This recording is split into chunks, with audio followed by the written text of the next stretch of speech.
Tadeo Landines Ramírez era un empresario que murió en la cárcel, era empresario financiero colombiano que estuvo en todo el siglo XIX.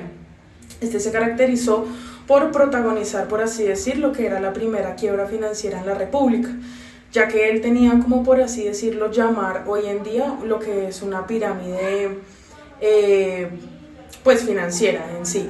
Él gestionaba lo que eran muchos préstamos y asimismo como o sea, pedía tanto préstamos para cosas de él como tanto daba esos préstamos, pero hubo un punto en donde no pudo sostenerse como ese tipo de empresa porque ya los intereses del préstamo eran muy altos como para poder solventar los pagos de todas las personas que hacían como aportes a la empresa de él.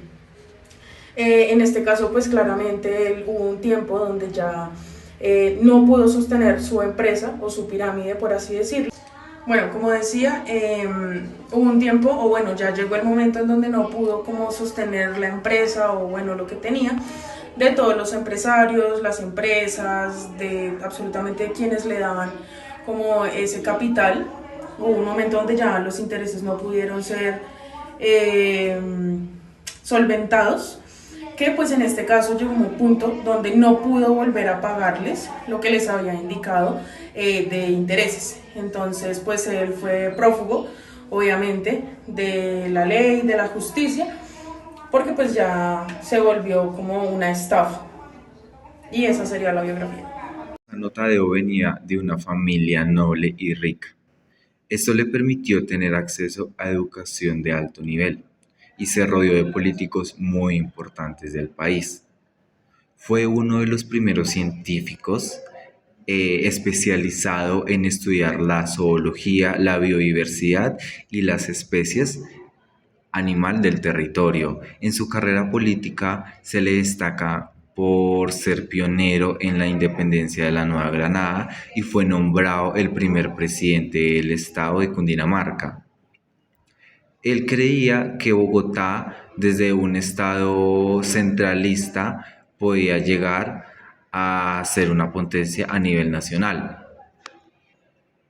Esto le generó conflictos en su carrera política con personajes como Antonio Nariño, ya que la idea de Tadeo era que el país podía desarrollarse desde la idea centralista, mientras que Antonio Nariño creía en el federalismo. En 1816, en la Reconquista, fue condenado por fuerzas españolas y fusilado el 6 de julio de ese mismo año por traición a la corona. Bueno, hoy vamos a hablar de una crisis que pocos conocen, pero que fue clave en la historia colombiana para entender por qué hay dos partidos políticos. Así es, la crisis de 1840-1841 no fue solo una guerra, fue el momento donde todo se derrumbó. Y lo peor, todo gira alrededor de un hombre llamado Judas Tadeo Landines. Y para explicarlo vamos por partes. Primero comenzamos con las causas. Todo empieza en 1839 por una guerra llamada la Guerra de los Supremos. Esta guerra tiene su comienzo o inicio oficial, puesto que el gobierno de José Ignacio Márquez quiso cerrar unos pequeños conventos en Pasto y esto enfureció a ciertos sectores religiosos.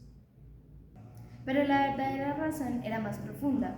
Lo que pasaba era que las regiones del sur, como el Pasto y el Cauca, estaban cansadas del centralismo de Bogotá y querían más autonomía. De ahí aparece el general José María Obando, quien se levanta en armas, llamado uno como de los jefes supremos, y de ahí el nombre de la guerra. El problema con esta guerra fue que fue muy larga y costosa, y el gobierno para financiarla recurrió a Judas Tadeo Landines, quien era un prestamista con una empresa en la cual prometía intereses altísimos a quienes le dieran sus ahorros, por lo que todas las familias del país corrían a darle sus ahorros y el Estado para financiar la guerra igualmente recurrió a él. Pero Landines puso una condición, que le dieran por adelantado los impuestos de aduanas de 2 años. Entonces el gobierno, al momento de entregarle esto, le entregó su única fuente de ingresos, lo cual fue el comienzo del fin. La guerra seguía y los gastos militares no paraban de crecer. Landines ya no tenía liquidez para pagarle a sus inversionistas. Eso hizo que la gente desconfiara. Cuando alguien fue a retirar sus ahorros, todo el mundo comenzó a hacerlo. El momento clave fue el 31 de diciembre de 1841, en donde la Compañía de Landines quebró. ¿Qué significó la quiebra de Landines? Que familias, pequeños comerciantes, artesanos, viudas e incluso conventos se quedaran sin nada. El Estado, de igual manera, para seguir financiando la guerra, que en vez de pronto acabarse se extendió, estaba en bancarrota y al haber entregado sus impuestos, la puerta exterior se había cerrado. Por lo tanto, el daño ya estaba hecho. Resumiendo, la crisis del 40 y el 41 fue una ruina económica, desprestigio del Estado y el nacimiento de los partidos liberal y conservador. Nos dejó la lección que si lo económico supera al Estado y no hay control, el que termina pagando es el pueblo.